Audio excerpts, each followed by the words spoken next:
എൻ്റെ പേര് ദീപു. ഞാൻ കൊല്ലം കോടതിയിൽ പ്രാക്ടീസ് ചെയ്യുന്ന ഒരു അഡ്വക്കേറ്റാണ്.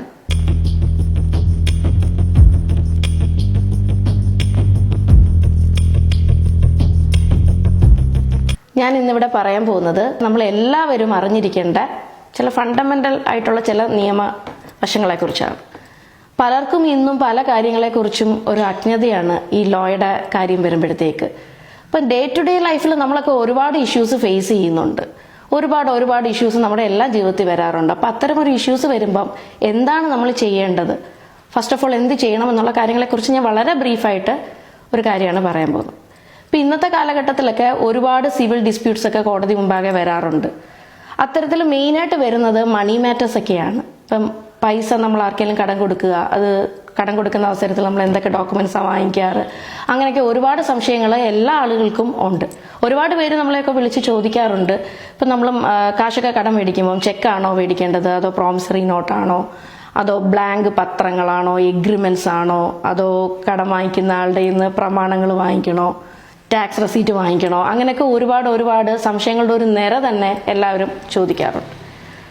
ഇതിൽ ആദ്യമായിട്ട് എനിക്ക് പറയേണ്ട ഒരു കാര്യം എന്ന് വെച്ച് കഴിഞ്ഞാൽ, ഈ മണി ട്രാൻസാക്ഷൻസ് ഒന്നും ലൈസൻസ് ഇല്ലാതെ നടത്താൻ പാടില്ല. അത് കുറ്റകരമായ ഒരു കാര്യമാണ്. എന്നിരുന്നാലും നമുക്കൊക്കെ ഇടയിൽ നമ്മുടെ സുഹൃത്തുക്കൾ, അയൽവാസികൾ, ബന്ധുക്കൾ അവരെല്ലാം നമ്മളോട് വന്ന് ചിലപ്പം ചില സാഹചര്യങ്ങളിൽ അവരുടെയൊക്കെ തൽക്കാല ആവശ്യങ്ങളൊക്കെ വരുമ്പോൾ വന്ന് കാശുകളൊക്കെ കടം വാങ്ങിക്കാറുണ്ട്.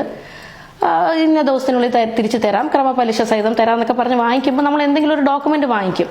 അപ്പം അതിനകത്ത് നമുക്ക് ചെക്ക് വാങ്ങിക്കുന്ന ഒരു ബെറ്റർ ഓപ്ഷനാണ്.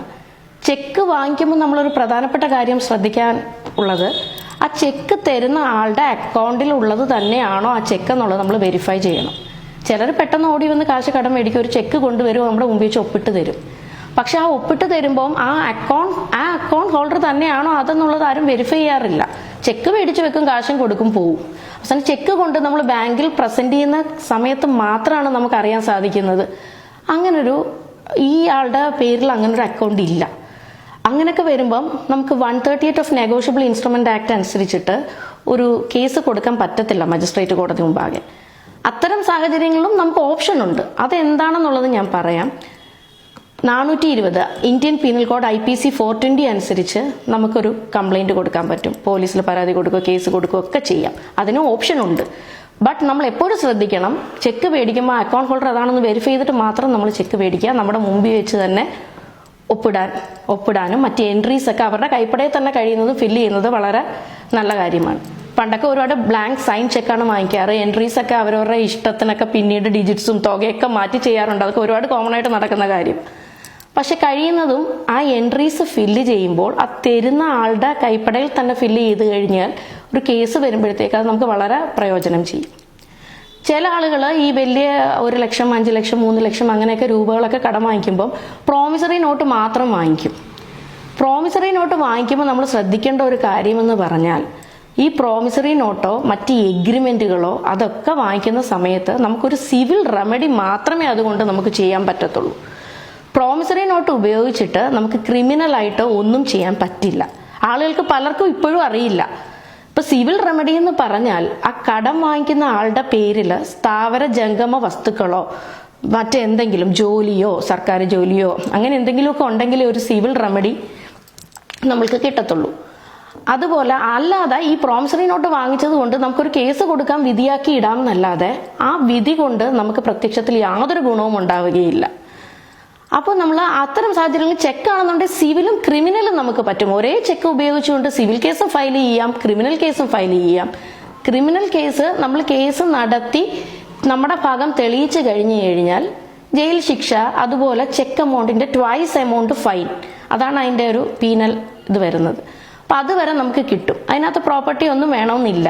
അപ്പൊ പ്രോപ്പർട്ടി ഇല്ലാത്ത ഒരാൾക്കെതിരെയും ചെക്ക് യൂസ് ചെയ്തിട്ട് നമുക്ക് 138 കൊടുക്കാം, NA ആക്ട് അനുസരിച്ച് കൊടുക്കാൻ പറ്റും. പക്ഷെ പ്രോമിസറി നോട്ട് മാത്രമാണെന്നുണ്ടെങ്കിൽ സിവിൽ മാത്രമേ പറ്റൂ. വസ്തുവും കാര്യങ്ങളൊന്നും ഇല്ലെങ്കിൽ അത് നമുക്ക് വിധിയാക്കി ഇടാന്നല്ലാതെ പ്രത്യക്ഷത്തിൽ ഒരു കാര്യവുമില്ല.